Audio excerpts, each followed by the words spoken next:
Tudo ótimo também, obrigado.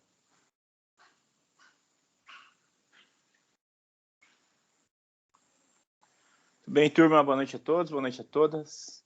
Hoje nós vamos à aula sobre o artigo científico, vamos dar algumas orientações gerais e finais para a formatação do artigo científico.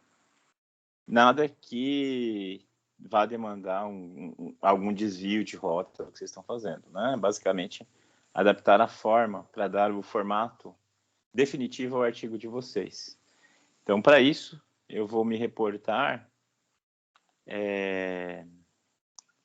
aquela obra de metodologia científica que nós vínhamos adotando, chamada A Pesquisa Jurídica Sem Mistério, de Denise Pires Fincato e Sérgio Augusto da Costa Gillet, que vocês têm entre os arquivos no Teams e que é uma obra de referência na nossa bibliografia.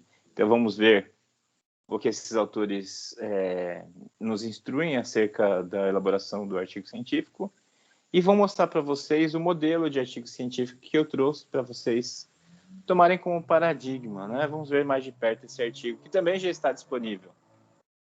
Não lembro se foi a Pamela que me pediu e eu coloquei o artigo que eu estava lendo no momento, né? Então, vamos ver mais de perto algumas características. Desculpem.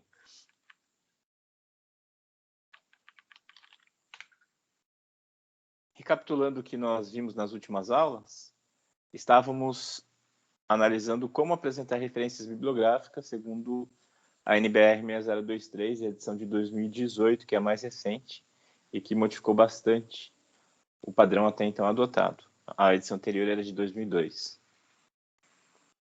E nós vimos tratando isso nas últimas aulas.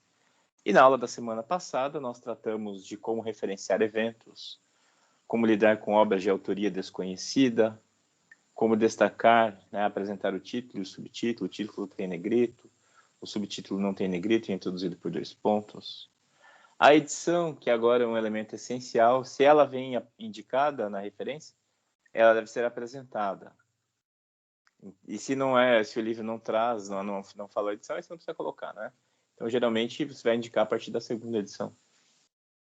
Local, editora, data, ano. Quando falta algum desses elementos, se falta local, é sine loco, SL. Se falta editora, é sine nomine, SN.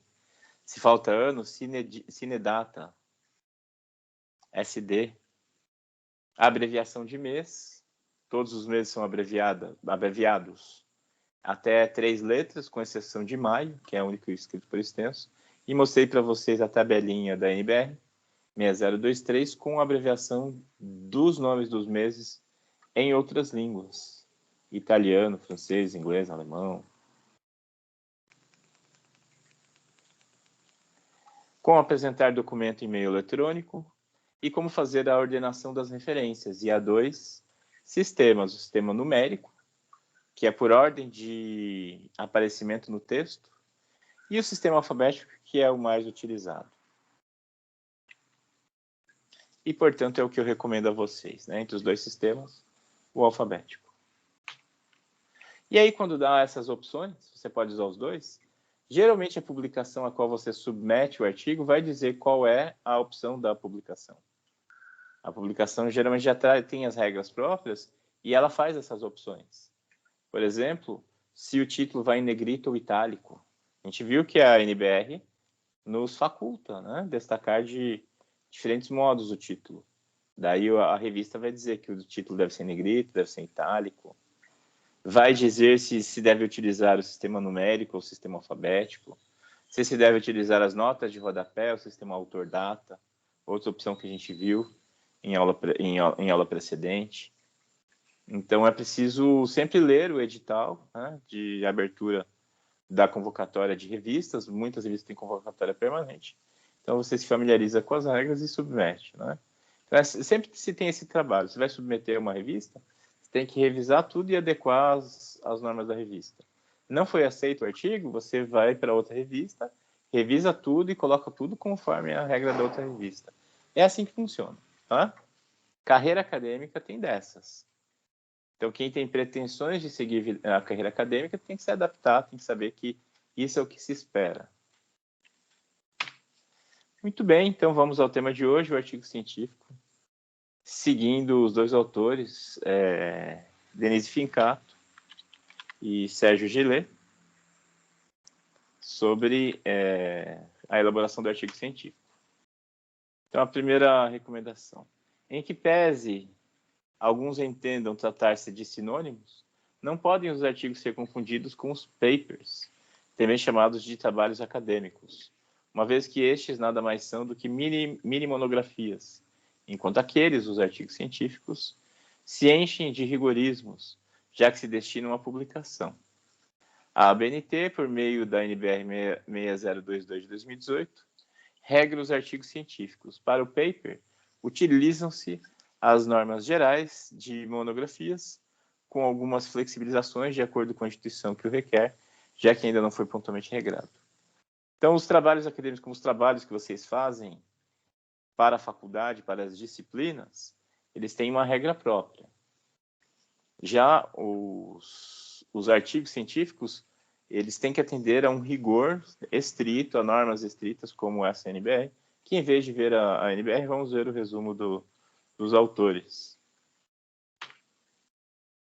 É Furasté quem traz o conceito. É a parte de uma publicação com autoria declarada, que apresenta, discute ideias, métodos, técnicas, processos e resultado nas diversas áreas do conhecimento. Então, nos esqueçamos que o artigo científico é o meio de propagação do conhecimento utilizado nas mais diversas áreas do conhecimento. Das ciências da natureza, as ciências exatas, as humanidades, as ciências sociais aplicadas como o direito. Então, o artigo científico tem regras que são comuns a todas essas áreas. Um artigo de física, ou de astronomia, ou de sociologia, ou de biologia, vão seguir essas mesmas regras de apresentação. Então, é um método regrado de apresentação. E como esse autor fala, é a parte de uma publicação com autoria declarada, porque um artigo, ele não equivale a um livro, né? Ele é uma pesquisa mais curta do que um livro, né? Como eu falei, ele vai ter, que é o que nós estamos imaginando aqui, de 15 a 30 páginas, 20 páginas. Então, ele é a apresentação de uma pesquisa com começo e meio e fim, né? Começo e meio e fim, sem intenção de exaurir o tema. Porque se tem intenção de exaurir o tema, aí o autor vai redigir um tratado, que é outra coisa. Uma abordagem mais aprofundada, né, publicada na forma de um livro. Então, o artigo científico, ele se pretende parte de uma publicação, uma revista, por exemplo, ou um livro que compile artigos. Então, o artigo científico se pretende como uma parte de uma publicação, com autoria declarada. Então, tem a autoria do artigo científico, de todos os artigos científicos que compõem uma revista ou um livro, e o próprio livro vai ter uma autoria declarada que é a do organizador. E esse artigo apresenta um tema, discute ideias, métodos, técnicas, processos e resultados. É isso que se almeja fazer em um artigo científico. Apresentar, discutir ideias, discutir métodos, técnicas, processos e apresentar resultados. Pois não, Paulo, pode falar. Só agora que eu vi essa nota de rodapé do slide, aquela segunda linha tinha que estar alinhada com a primeira, né, professor? Só para garantir aqui. Exato. A segunda linha devia estar alinhada com a primeira, com um F, né?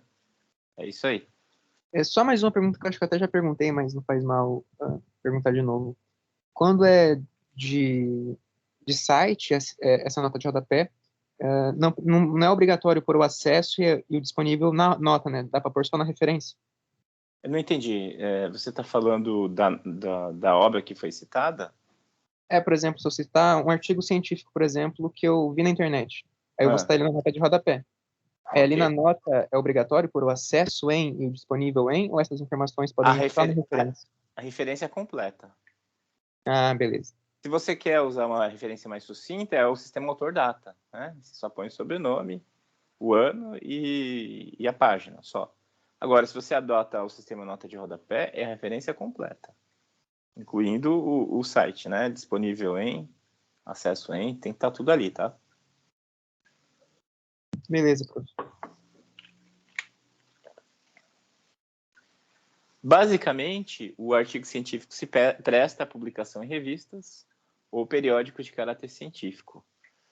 Suas características essenciais são a publicação em revistas e periódicos especializados, apresentam resultados obtidos em estudos, pesquisas ou análises, permitem ao leitor, dada a completude, objetividade e síntese, o conhecimento direto da matéria e repetição da pesquisa, são documentos formais que têm normas próprias para a sua confecção. Então, o artigo que vocês estão produzindo almeja a obtenção de nota na disciplina metodologia da pesquisa jurídica. Mas um objetivo secundário que a gente pode buscar depois é que vocês publiquem esse artigo. Né? Publiquem esse artigo. Uma possibilidade é vocês apresentarem um artigo no Juriciência. Então, Juriciência, infelizmente com a pandemia, está suspenso, mas é um evento que se realizava todos os anos no curso de Direito da UniOeste, em que estudantes poderiam inscrever estudos, pesquisas, apresentar seus artigos e, eventualmente, esses artigos eram compilados e publicados. E também tínhamos a revista, que infelizmente também está parada agora, que é Direito Sem Fronteira. É isso, né? É isso aí.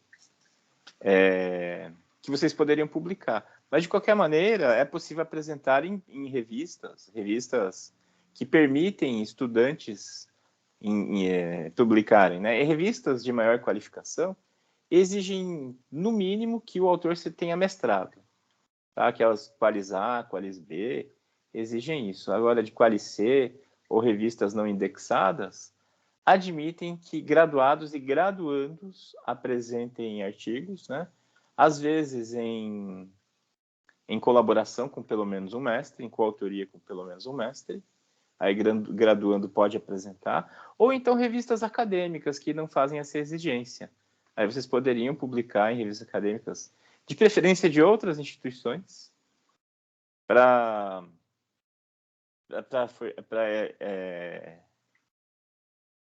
eu esqueci o termo que se usa, mas sabe quando se evita a endogamia? Casamentos dentro de um mesmo corpo, né? Um grupo étnico, né? De animais, né? De raças, de espécies. Então, para evitar evitar... ficar só no mesmo, professor? Tipo, só na UniOeste ficar publicando e não expandir? Exatamente. Então, essas revistas acadêmicas procuram que autores de outras instituições publiquem, né? Para não publicar só da casa. A revista da UFPR, por exemplo, né? Dá preferência para artigos de fora, para não serem só alunos da UFPR publicando lá e assim por diante. Essa é a ideia mesmo. E aí, vocês podem buscar revistas acadêmicas que aceitam contribuições de graduandos para apresentar esse artigo que vocês estão elaborando. Vocês têm vários caminhos, várias possibilidades aí.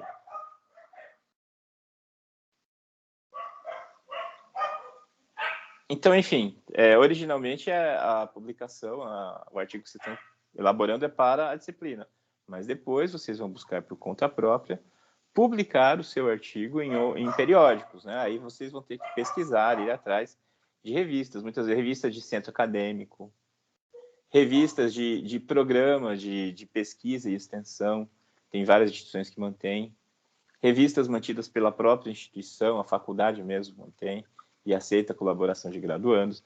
E, enfim, vocês sabem que são muitos cursos de direito no país, e é só dar uma pesquisada, né? Encontrar um lugar, uma revista a qual submeter seu artigo científico. Eventualmente em congresso também.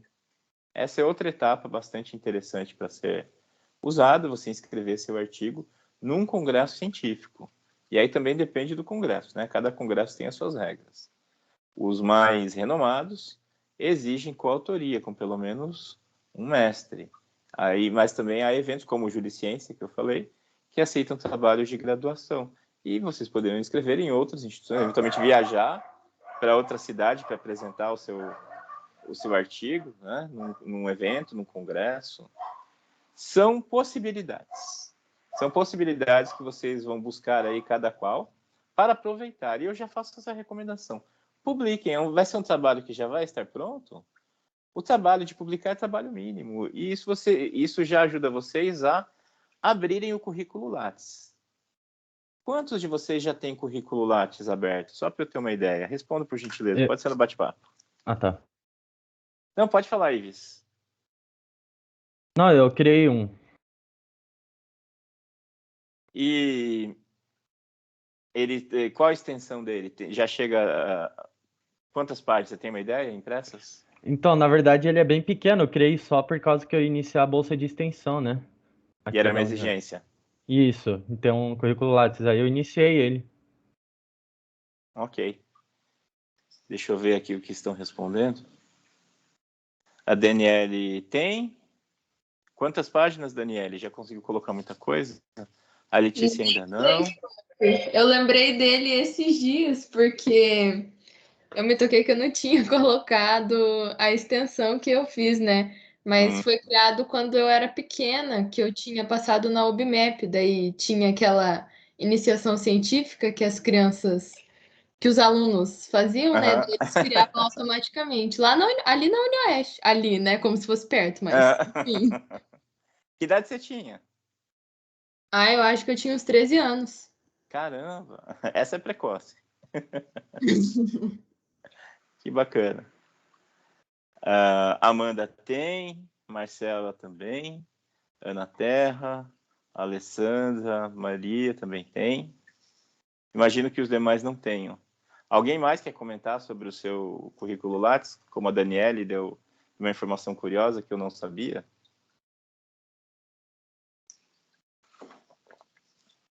Ninguém mais tem nada?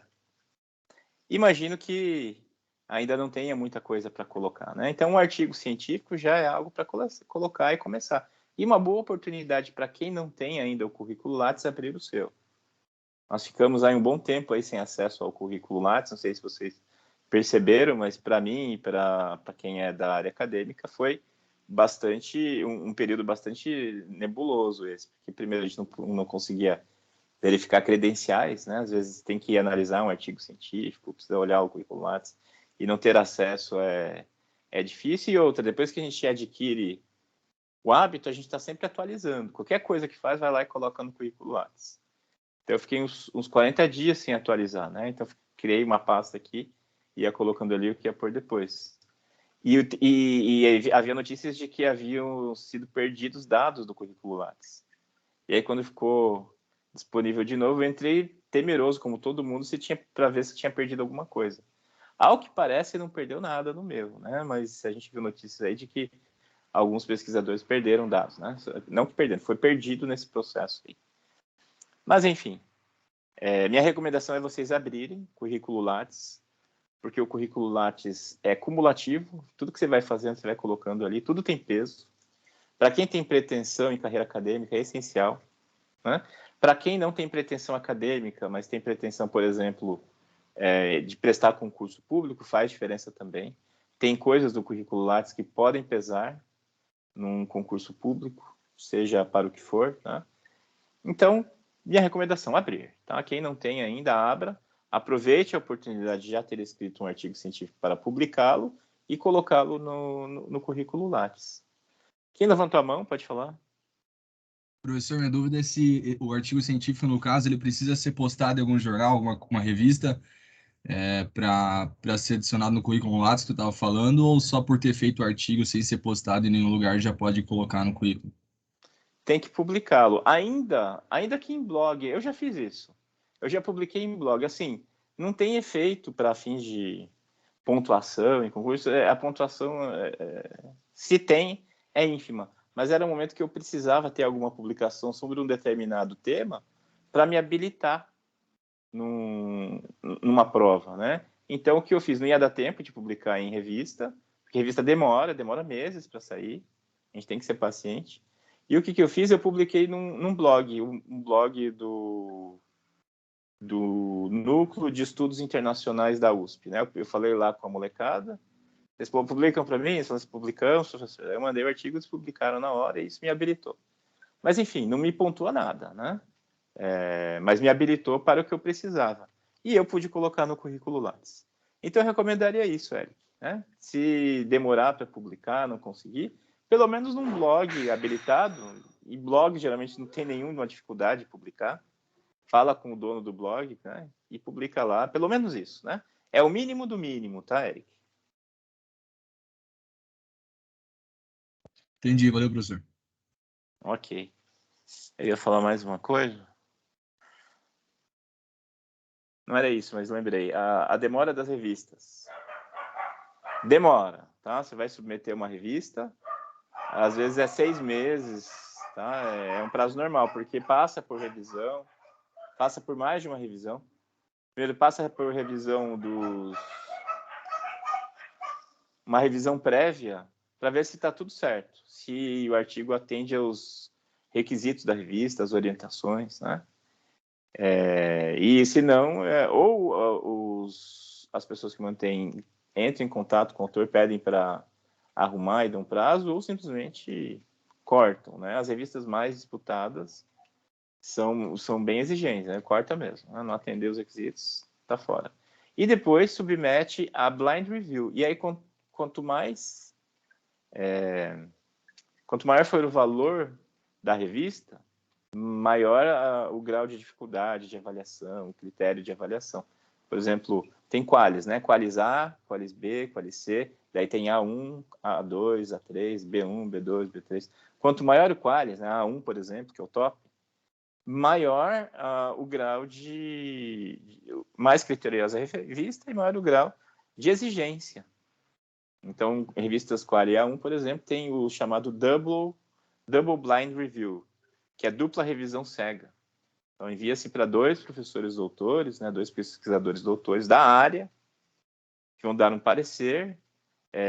Ninguém sabe quem é quem, né, nem os avaliadores sabem quem são os autores do artigo, os autores do artigo não sabem quem está avaliando. Se houver uma divergência grande entre as duas avaliações, vai para um terceiro professor doutor, também vai fazer o seu blind review, e sai um parecer, né? Daí se acatado o parecer, o artigo é publicado.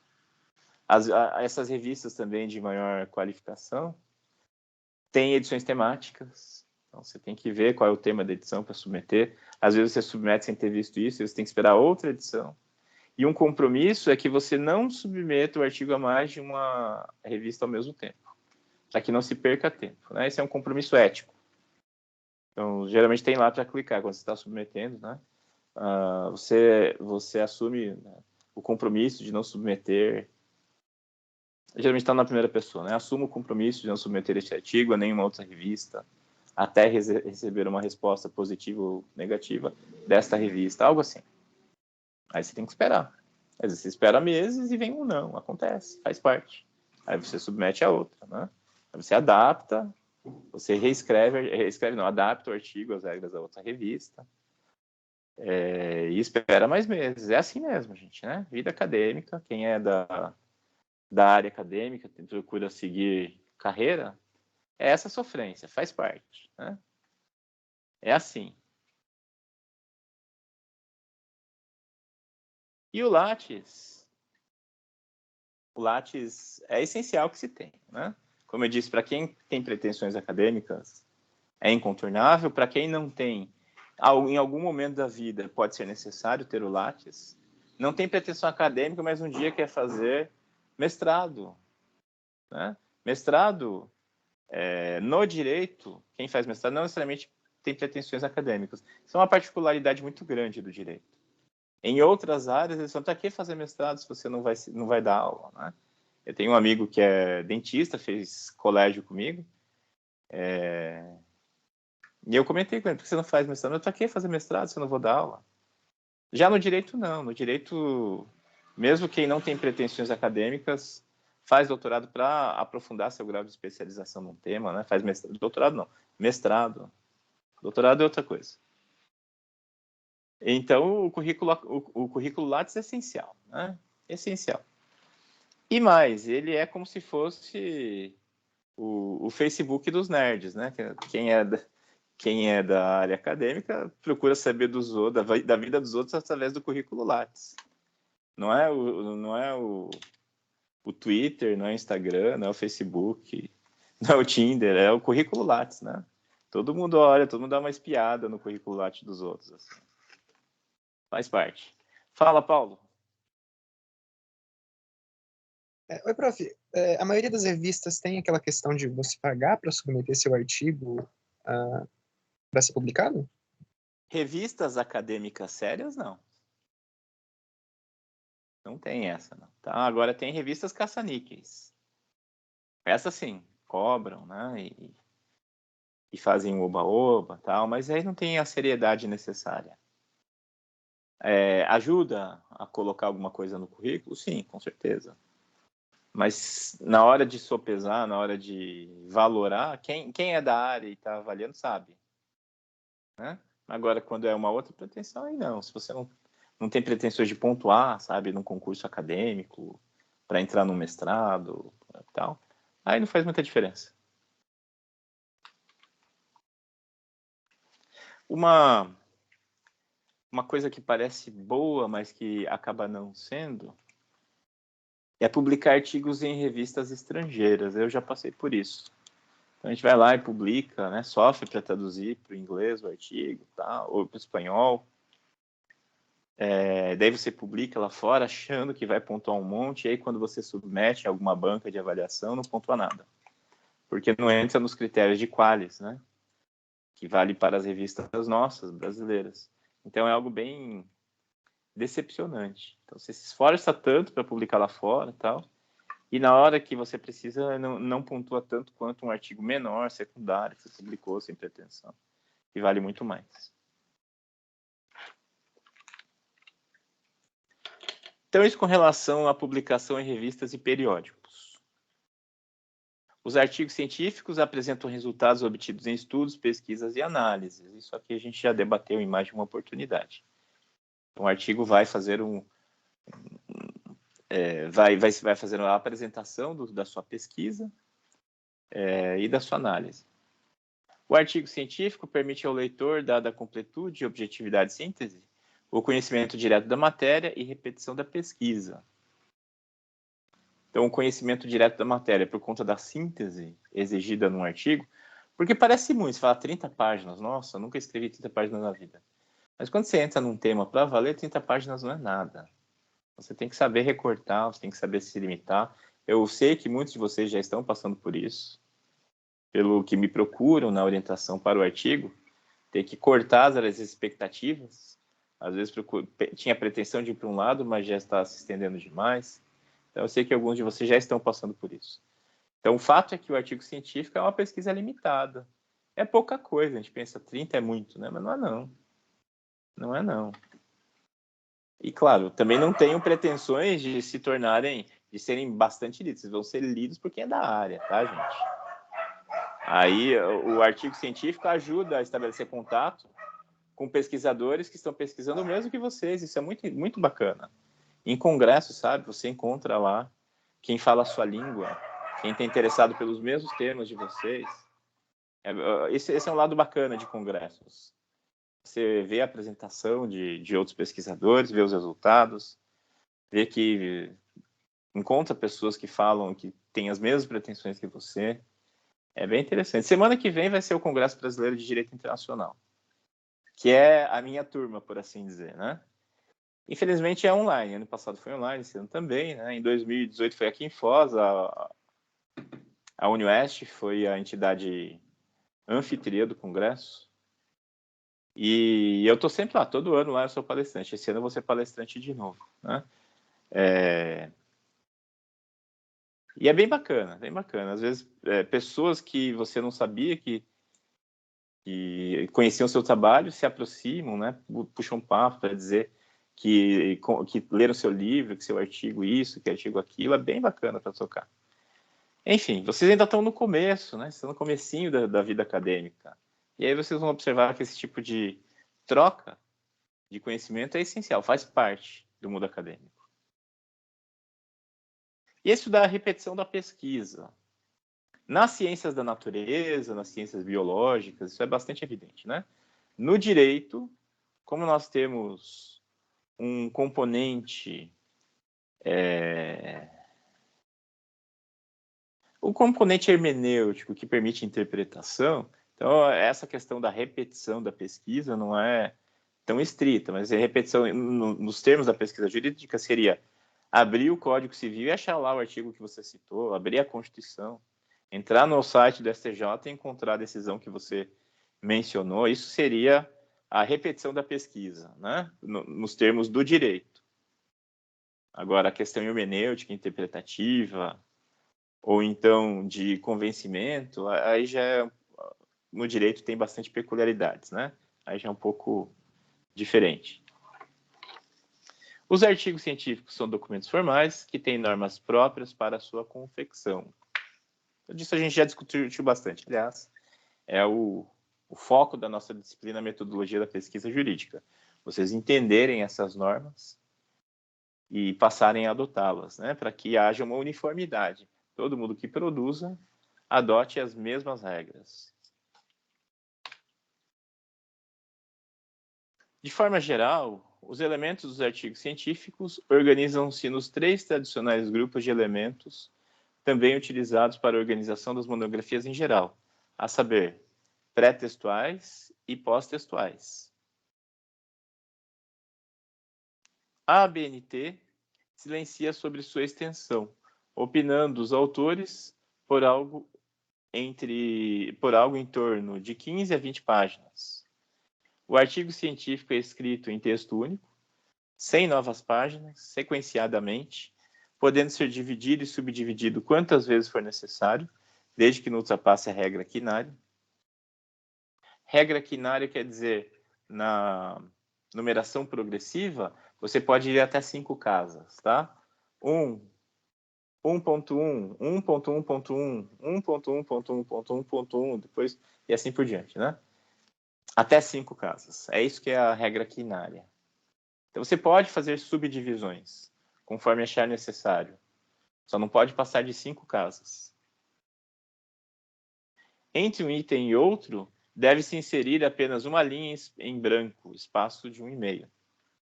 Não comportará anexos ou apêndices, e eventuais gráficos, tabelas ou ilustrações poderão ser inseridos, desde que suas legendas se possa dispor de dados suficientes à sua identificação e elucidação.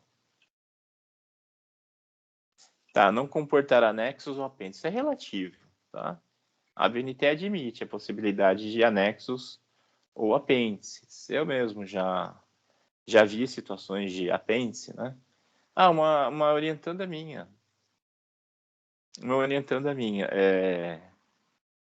Eu acho que eu já mencionei esse caso. Ela entrevistou a senhora Maria da Penha. Ela fez uma pesquisa.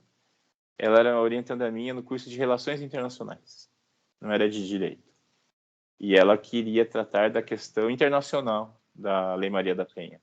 Que a Lei Maria da Penha foi criada a partir de uma decisão da Corte Interamericana de Direitos Humanos.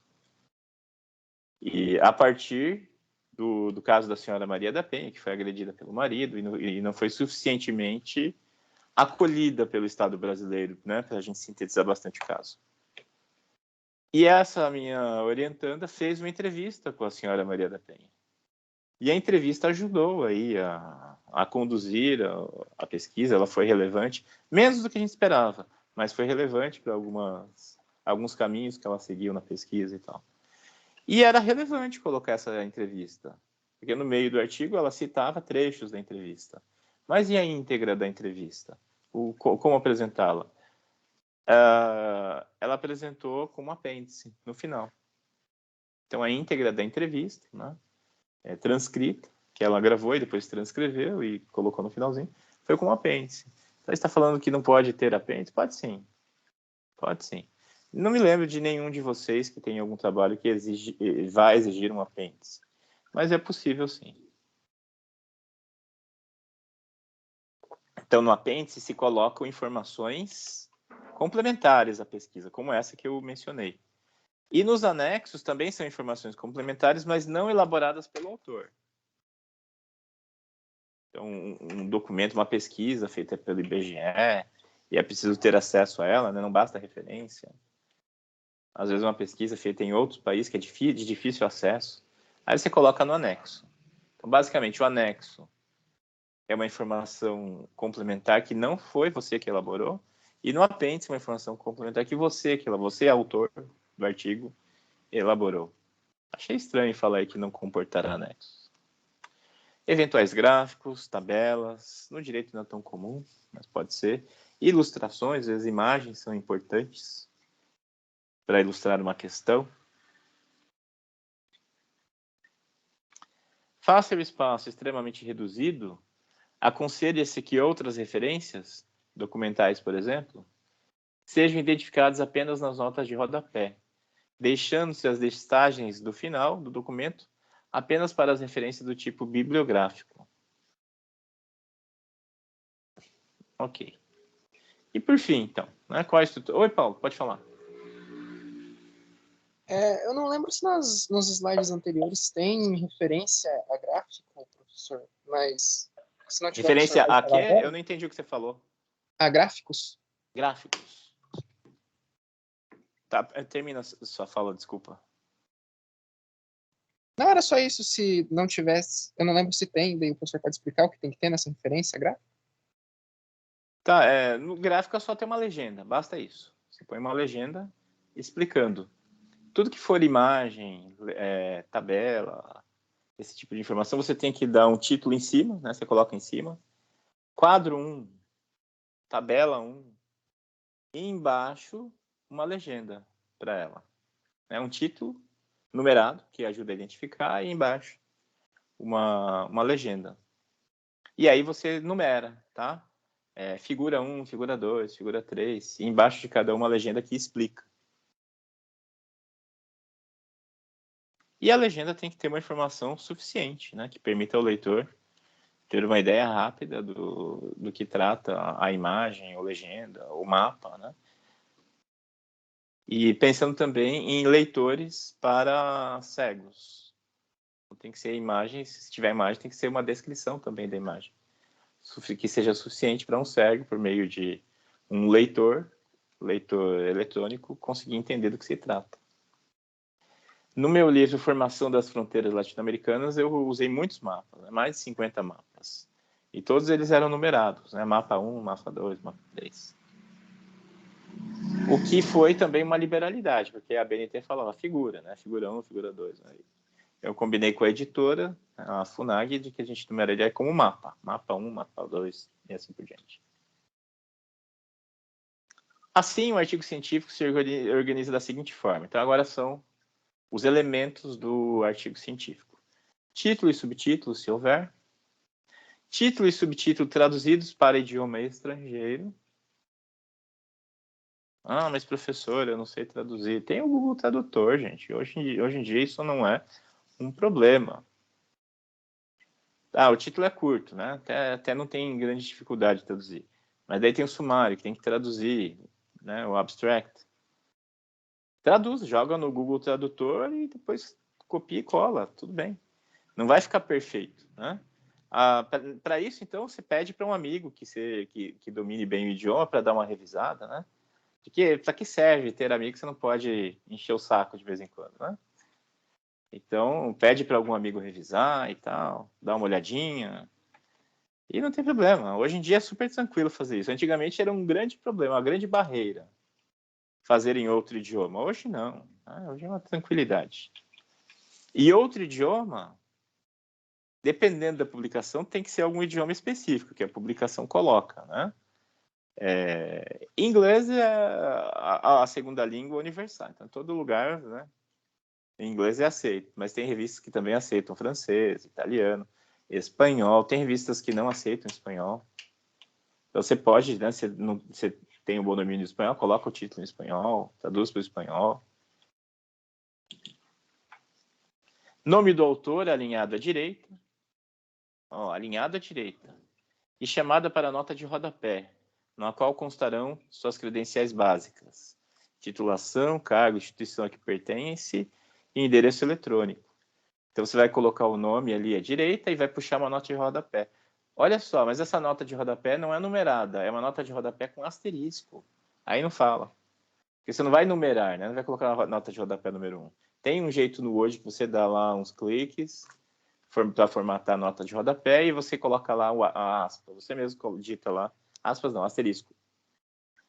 E aí a nota de rodapé vai como asterisco, e não como número. E na nota de rodapé você vai colocar isso, titulação, cargo, instituição a que pertence, endereço eletrônico. No caso de vocês, a titulação, né, acho que nenhum de vocês é graduado, já não me lembro, acho que não. Mas quem tiver, eventualmente, uma primeira graduação pode colocar. Se alguém for tecnólogo, né, fez ensino técnico, pode colocar também. Mas, basicamente, vocês são graduandos em Direito. Essa é a titulação de vocês. Graduandos em Direito. Pela Universidade Estadual do Oeste do Paraná, UniOeste, colocar o nome inteiro. E o seu e-mail. Uma perguntinha, todos vocês têm e-mail? Sim. Tem, Sim. Ives? Bate-papo, ninguém vai responder? Porque já me aconteceu o seguinte, principalmente com turma de primeiro ano, primeiro período. Me manda um e-mail, comecinho do semestre, né? Comecinho do ano letivo, me manda um e-mail. Daí, depois de um tempo, eu descubro que ninguém tem e-mail, né? E os alunos estão criando e-mail só para me escrever. Ou então tem um e-mail antigo, né? estrelinhapim@gmail.com. Aí vai lá e cria um e-mail sério. Esses aí é difícil. Tem até um vídeo no YouTube do professor indo avaliar, né, os nomes dos e-mails, você já viu? Muito Não engraçado. vi, não vi, Depois não vi, eu te não vi. mando, é muito engraçado. É Shaolin, matador de porco, uns negócios assim. Não conheço essa história, mas eu atesto que é real. É isso aí.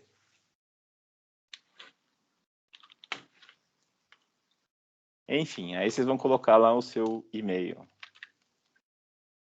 Resumo em português, de 100 a 250 palavras. Isso também varia de revista para revista. As revistas dizem, né, qual é a quantidade. Às vezes aceitam um pouco mais, às vezes um intervalo um pouco menor. Então tem que ter um resumo. De 100 a 250 palavras. Tem no Word um contador de palavras, tá? Para quem não conhece o mecanismo. Você seleciona lá e ele mostra ali embaixo a quantidade de palavras. E palavras-chave, de 3 a 5, diz a BNT. Aí também as revistas vão dizer quantas são as palavras-chave. O que mais? Resumo em idioma estrangeiro, também de 100 a 250 palavras, em itálico. E palavras-chave, as mesmas, mas no idioma estrangeiro. São as mesmas palavras que você selecionou.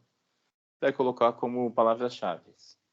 Aí, se for em inglês, o resumo se chama abstract. E as palavras-chave, keywords. Se for em espanhol, resumen. Se for, e daí as palavras-clave.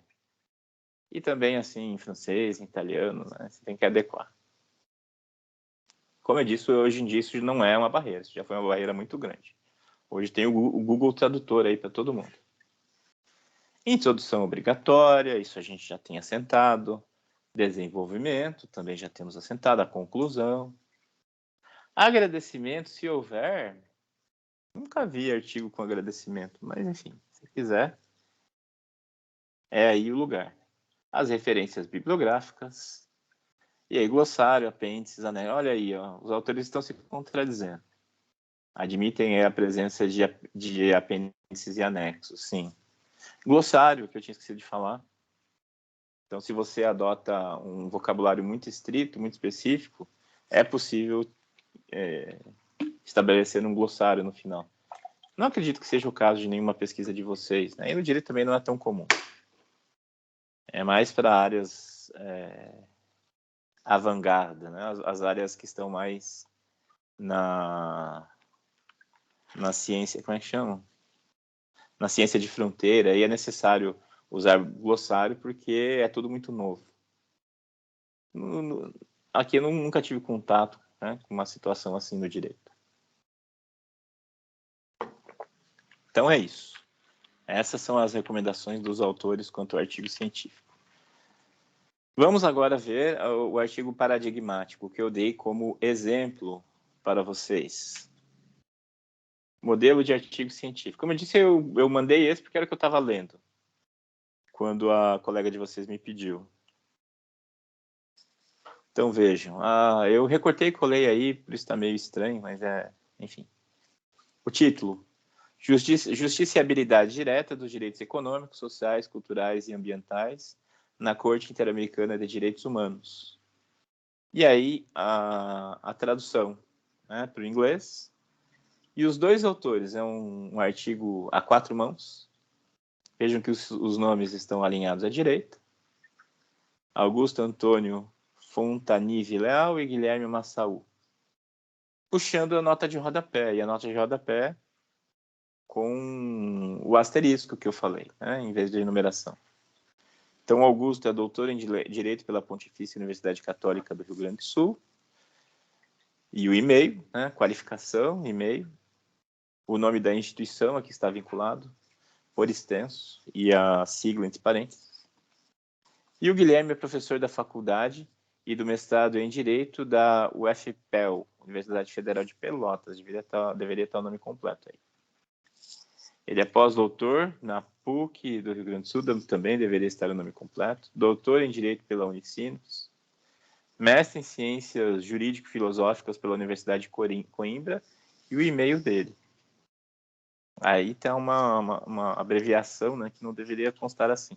Talvez pela extensão, para não ficar grande demais. O que explica, mas não justifica, né? Vocês, no caso, vão colocar o nome da instituição por extenso. Veja um resumo com cerca de 250 palavras. Vamos ler o resumo para ter uma ideia de como se faz o resumo. O texto tem como objetivo... uma advertência. Verbos na voz ativa, tá? Voz ativa, ou seja, o sujeito pratica a ação. E não voz passiva, né? O sujeito recebendo a ação. Então, frases diretas, simples, com verbos na voz ativa. O texto tem como objetivo mostrar a mudança de interpretação da Corte Interamericana de Direitos Humanos no que tange à justiciabilidade direta baseada no artigo 26 da Convenção Americana de Direitos Humanos, justificando-se a adoção dessa temática em razão da importância dessa novel interpretação da Corte para um elevado número de estados que se submetem a seus julgamentos. Conclui-se que, além de uma mudança de interpretação, houve a mudança de interpretação em uma nova perspectiva protetiva aos direitos econômicos, sociais, culturais e ambientais, DESCA, que antanho ingressavam de forma direta ou reflexa à Corte IDH. Isso, por conseguinte, escreveu Corte IDH, mas não disse o que é, onde está a Corte IDH, né? Então, deveria ser Corte Interamericana de Direitos Humanos, lá entre a primeira e a segunda linha, deve ter colocado entre parênteses, logo depois. Aí pode usar a Corte IDH, sem problema. Isso, por conseguinte, leva a algumas consequências, como uma maior proteção aos DESCA no sentido internacional e uma maior pressão aos estados em efetivá-los de forma progressiva. O método de abordagem utilizado é o hipotético dedutivo, pelo qual se avalia a hipótese de terem ocorrido mudanças na Corte Interamericana, realizando-se a pesquisa com base nos instrumentos... separação silábica equivocada. Instrumentos internacionais que a vinculam legalmente, bem como nas demais interpretações doutrinárias e jurisprudenciais aplicáveis. Pronto. Vejam aí que é um resumo bastante objetivo, fala o básico e termina dizendo do método, o método empregado. Palavras-chave. Vejam que não são exatamente palavras, né? São expressões. Porque se fossem palavras, Corte Interamericana de Direitos Humanos já teria acabado, né? Já teriam sido 5. Então não são exatamente palavras, são expressões, locuções. Corte Interamericana de Direitos Humanos, ponto. Direitos econômicos, sociais, culturais e ambientais, ponto. Justiciabilidade. Então, para efeitos práticos, nós temos 3 palavras-chave aí, ok? Aí, o mesmo texto, vertido ao inglês. Abstract, keywords. E as mesmas palavras, né? Inter-American Court of Human Rights, Economic, Social, Cultural and Environmental Rights, Justiciability. As mesmas expressões em inglês. Aí a introdução, o texto, o miolo, né? Não tem nenhum segredo. E a divisão entre partes. Eu estou vendo que vocês fizeram comentários. Deixa eu ver aqui. O Paulo. Pode ser que eu tenha tido de criar um novo e-mail pessoal para UniOeste. Ok. Daniele. Professor, existe um padrão de formalidade para os agradecimentos? Esses dias eu li que falava de maneira meio coloquial e fiquei com essa dúvida. Olha, Daniele, não sei dizer. Eu diria pelo bom senso, né? Deve ser... Aceita-se um agradecimento mais coloquial? Olha, eu acho que dá para ter condescendência nessa parte. Mas aí também vai muito do bom senso, né? Eu diria isso. Impera o bom senso. Aceita-se algum grau de coloquialidade aí? Eu diria que sim. Mas também não é para chutar o pau da barraca, né? Tem que ter bom senso aí. Deixa eu me lembrar um caso.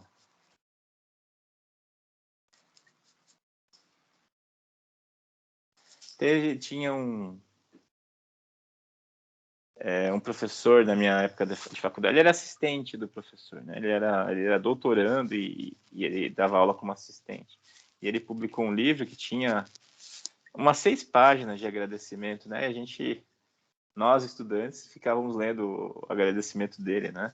Que era engraçado, porque ele fez um agradecimento do tipo, deixa eu me lembrar agora. Agradeço a senhora que eu conheci em Cuba, que me perguntou se eu era americano. Eu falei que sim, eu era americano. Não, você é norte-americano. Você é norte-americano? Sim, porque eu sou do México. E começou a falar, e ela ficou intrigada e continuou falando. Ele descreveu toda uma história no agradecimento, umas 6 páginas de agradecimento. A gente achou muito curioso, né? Então, resumindo, vai do bom senso. A luz não tem tanto bom senso, mas vai do bom senso de cada um, Daniel.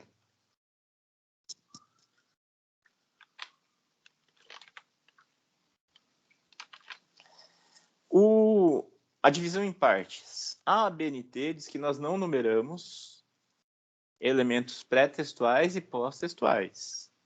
Isso é a regra da ABNT. Então, a introdução não deve ser numerada, porque é pré-textual. E as considerações finais e as referências também não devem ser numeradas, porque são elementos pós-textuais.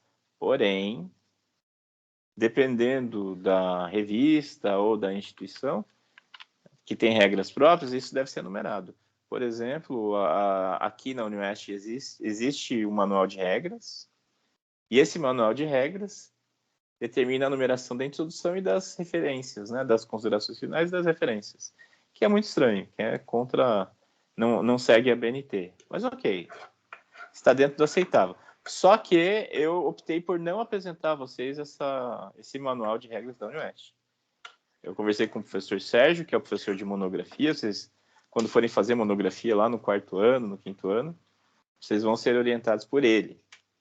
Então, a gente combinou de deixar as regras da UniOeste para lá e passar a adotar a BNT, tá? Mas saibam que aqui na UniOeste nós temos um conjunto de regras, e essas regras determinam a numeração da introdução, por exemplo. A BNT diz que não. Aí você vai submeter uma revista, a revista pede que sim, aí você adapta, como é o caso aqui. A introdução tinha que ser numerada. Vejam a numeração progressiva.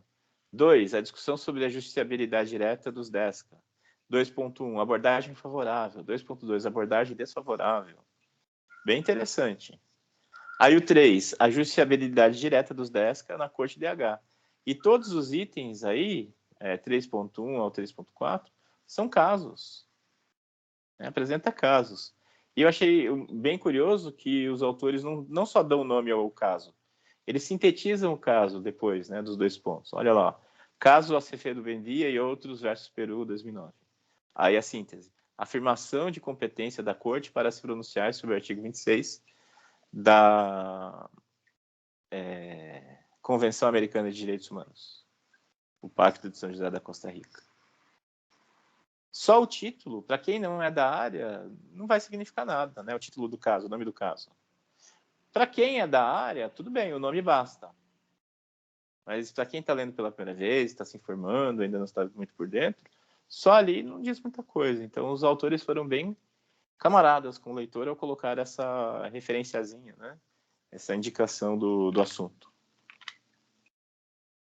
3.2, caso Lagos del Campo versus Peru 2017. Primeira declaração de violação de direitos laborais a partir do artigo 26 da Convenção. 3.3, caso Cuscul, Pivaral e outros versus Guatemala 2018. A Corte de Haga reconhece uma mudança jurisprudencial. Caso Ilhaca, Honrat versus Argentina 2020. O artigo 26 da Convenção como fundamento para o direito de participar de uma vida cultural, o direito ambiental, o direito à alimentação adequada e o direito à água. Então vejam que no item 3, os autores apresentam apenas a jurisprudência, apenas os casos. Fazem uma síntese, né, e uma análise. Só síntese é pouco, tá, gente? E daí o texto fica expositivo. Nós estamos lidando com um texto dissertativo. O artigo é um texto dissertativo. Então, pode sim, claro, né, pressupõe que exista um conteúdo expositivo. Você vai resumir algo, vai apresentar algo. Mas também é preciso ter um conteúdo crítico, analítico. Senão não é texto dissertativo. Então, aí, nessa parte aí, né, e eu estou falando por ter lido o artigo, os autores apresentam o caso e fazem uma análise, problematizam o que a corte fez, interpretam a decisão da corte. O item 4, suporte normativo, em que eles apresentam e analisam as normas, né, da convenção. E o item 5, o último de desenvolvimento, possíveis efeitos e consequências do reconhecimento da justiciabilidade direta dos DESCA. Então, vejam, é um artigo até que extenso, né, pela formatação não parece ser tão extenso, mas ele é relativamente extenso.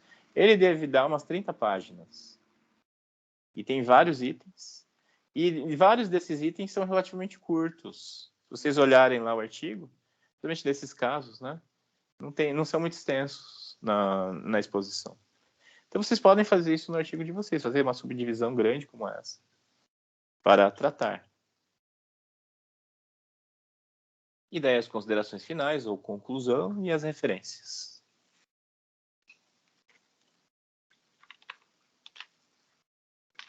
E é isso. Aí as referências, que também é uma lista longa, né, de referências. Aqui eu pus apenas um recorte, mas são 2 páginas de referência com esse tamanho de letra e tal. E aí a referência da aula. Denise Fincato e Sérgio Gillet, a pesquisa jurídica sem mistério. Muito bem. Alguma dúvida, algum comentário até aqui, turma? Não, professor. Joia. Então... Professor, Alguém levantou a mão, professor. Oi, pois não, pode falar. só uma dúvida, não tem muito a ver com o tema da aula aí, mas Pode dizer. você já falou uma vez também. Por exemplo, para citar uma lei paraguaia, tem que colocar, por exemplo, lei em espanhol ou em português? Na língua original. Língua original, beleza. E daí... Isso. A entrada vai ser Paraguai. E Paraguai com Y, né, na língua original. Ah, entendi. E aproveitando também, Pode falar. por exemplo, quando vai escrever alguma coisa num artigo que está em espanhol, tem que traduzir ou na língua original e depois traduz? Como é que funciona daí? Boa pergunta. Nós temos várias possibilidades. A referência vai estar em espanhol, na língua original sempre, né? Inclusive, se tiver data, você coloca a data na língua original. Se tiver mês, você vai resumir conforme aquela tabelinha que eu mostrei. Janeiro vai ser enero. E daí a abreviação vai ser ENE, né? ENE, ponto, para abreviar janeiro. Então, você tem que fazer tudo na língua original. Exceto disponível em, né? Você não precisa colocar disponível. Você coloca disponível em, acesso em, isso em português. E aí, quando você transcreve, digamos, o texto da lei, você pode transcrever o original e colocar uma tradução na nota de rodapé. Eu coloco assim, né? Tradução nossa. Ou tradução do autor, para não colocar o nosso. Eu já fiz das duas maneiras. E você coloca a tradução na nota de rodapé. Agora, dependendo do trabalho, do escopo, às vezes você pode inverter. Você coloca a sua tradução, fazendo a advertência de que é uma tradução, e na nota de rodapé o texto original. Agora, o que não é legal, não é de bom tom, embora não haja regra para isso, você não vai achar regra sobre isso, é você colocar só na língua original.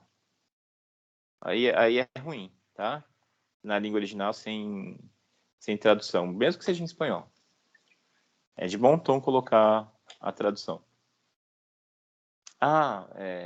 Paulo, tradução livre.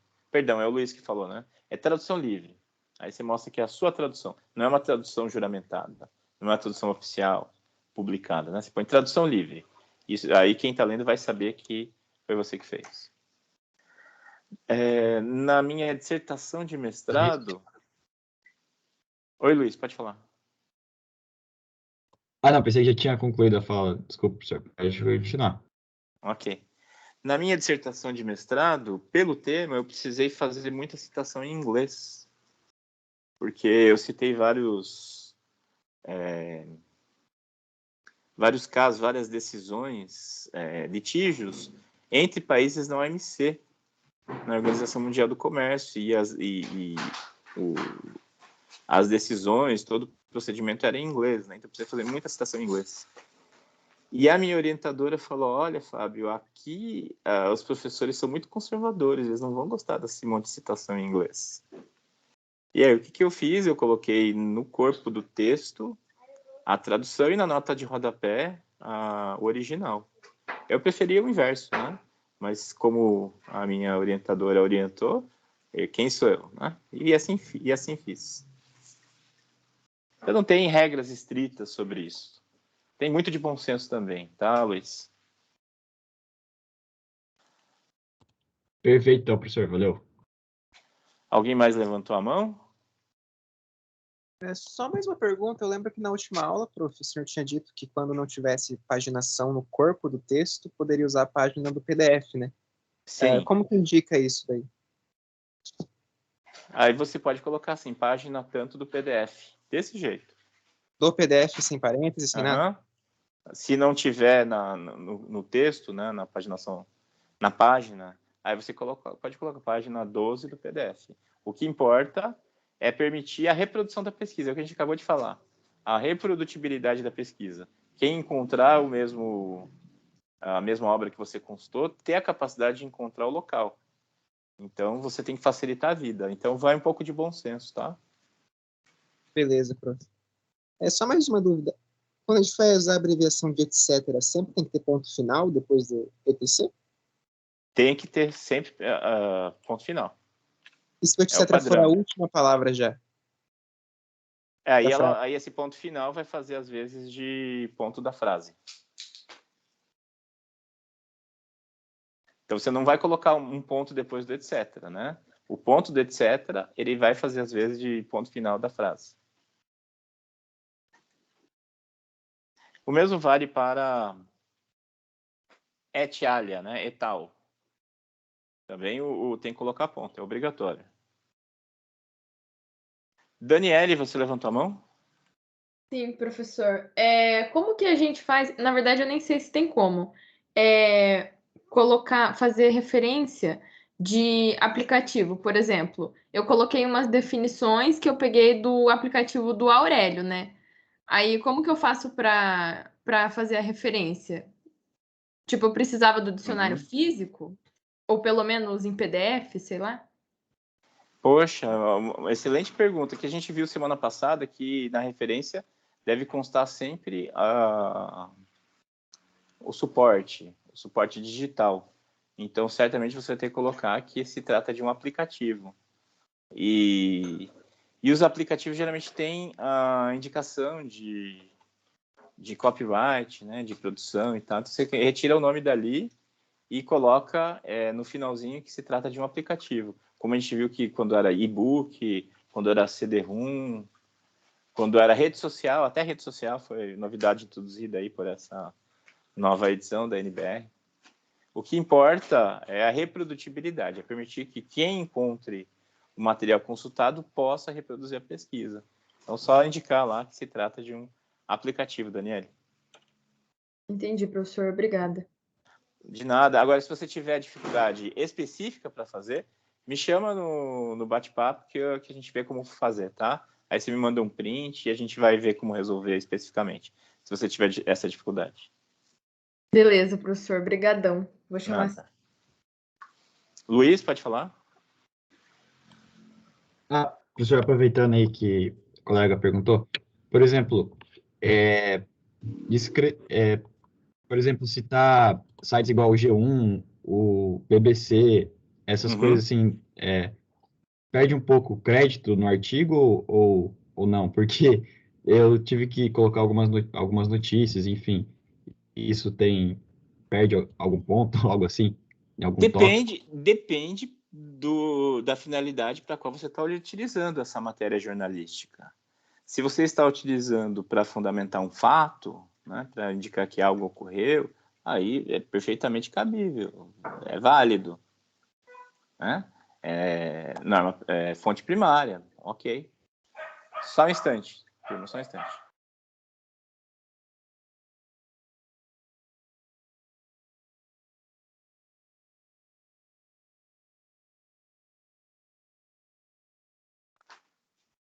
Então, como eu dizia, se você for citar a notícia para fundamentar um fato, perfeito, fonte válida, fonte primária, perfeito. Agora, se você for citar um artigo para fundamentar sua argumentação jurídica, aí já não, né? Um artigo que alguém publicou lá, opinando, a menos, sei lá, que seja uma opinião minoritária, né? Sei lá, o Lenny Streck publicou pela primeira vez lá uma opinião, mas aí o Lenny Streck é uma autoridade jurídica no assunto. Aí pode ter alguma validade, tá? Agora, tudo depende da finalidade. Tá? Para que você quer usar esse artigo da imprensa? Beleza, professor. Valeu. De nada. A Daniele. Professor, aquelas referências bibliográficas que ficam no finalzinho da página numa fonte menor, são notas de rodapé também? Como assim, Daniele? Pode abrir o microfone e explicar? Eu não entendi a sua pergunta. Sim, porque no começo do artigo, por exemplo, na primeira página, na nota de rodapé, tem o nome, o nome, o título do autor, né? Tipo, o que ele fez, a graduação, tal. Aí, às vezes, nas páginas seguintes, tem uma citação, e aí embaixo da página também tem a referência.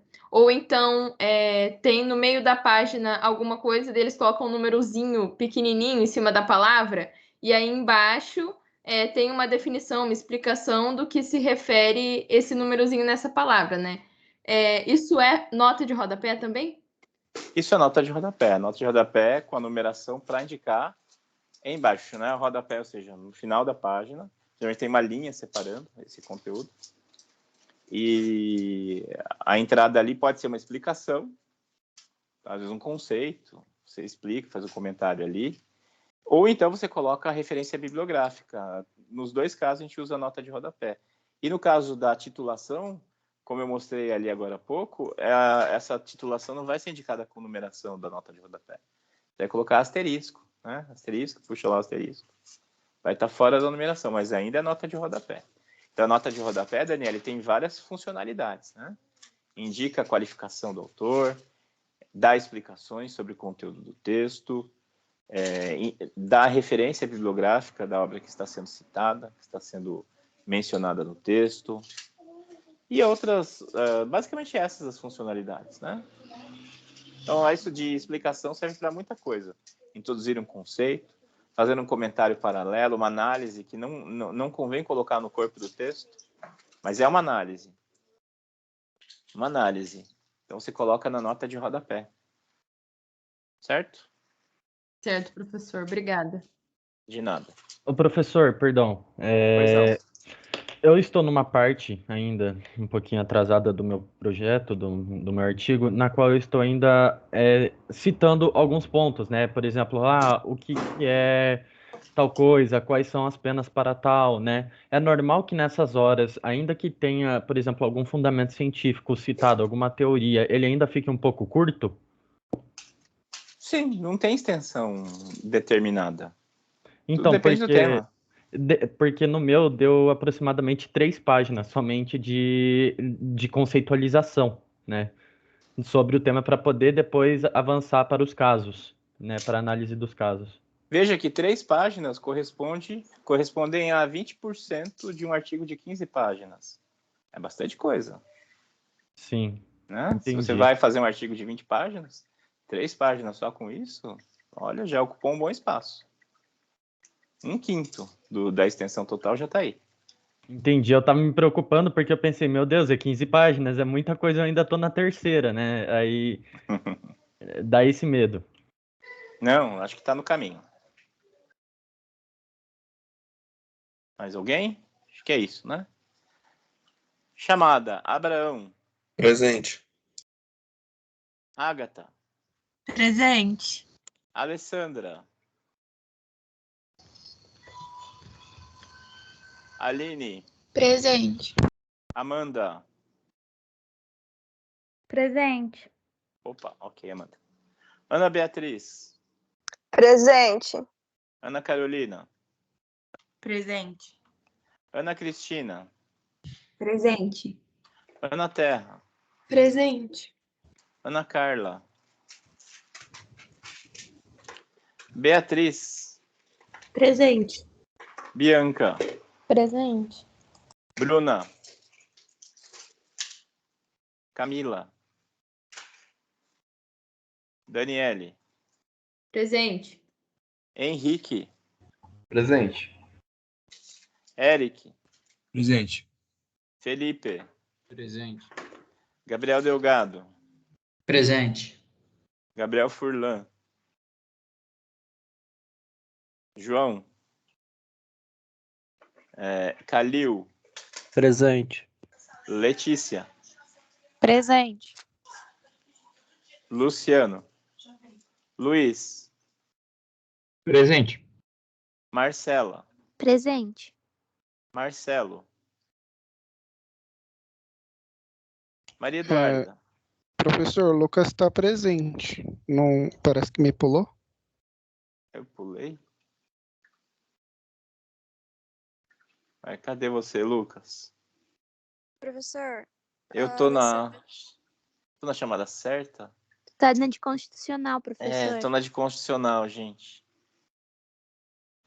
Alessandra, Ana Carla, Bruna, Camila. Ok. Pera aí, gente. Volta tudo. Metodologia, frequência. Tudo de novo. Abraão. Presente. Ágata. Ela estava aí. Alessandra. Não estava. presente. Está sim. Aline. Será que as pessoas saíram, é isso? A Aline tava, prof. Obrigado. Amanda. Presente, prof. Obrigado. Ana Beatriz. Presente. Ana Carolina. Presente. Ana Cristina. Presente. Ana Terra. Presente. Beatriz. Bianca. Presente. Opa, ok, Beatriz. Bianca também. Bruna. Camila. Carlos. Daniele. Presente. Henrique. Eric. Presente. O Henrique tinha respondido. Felipe. Presente, professor. Gabriel Delgado. Presente. Gabriel Furlan. João Calil. Presente. Letícia. Presente. Agora sim, Lucas. Presente, professor. Joia. Luiz. Presente. Marcela. Presente. Maria Eduarda. Ela mandou no chat que tá presente, prof. Ah, ok, obrigado. Maria Luísa. Mariane. Presente. Milena. Najib. Natália. Otávio. Presente. Pamela. Presente. Paulo. Presente. Raíssa. Presente. Robson. Presente. Yasmin. Presente. Ives. Presente. Professor, não sei se tu viu, a Maria Eduarda falou que tá sem mic. Não sei se alguém já Opa, falou. dê presença para ela. Ah, tá. Então alguém Obrigado. Boa fala. noite, professor. Maria Luísa presente também. Maria Luísa. Ok, Maria Luísa. Presença para você. O Najib também, professor. O Najib disse que o microfone dele não funcionou. Opa, presença para ele. É isso então, gente. Obrigado. Boa noite para quem faz sua disciplina. Até daqui a pouco para os demais. Tchau, tchau. Boa noite, professor. Professor. Boa noite, prof. Valeu, professor. Boa noite, professor. Até mais tarde.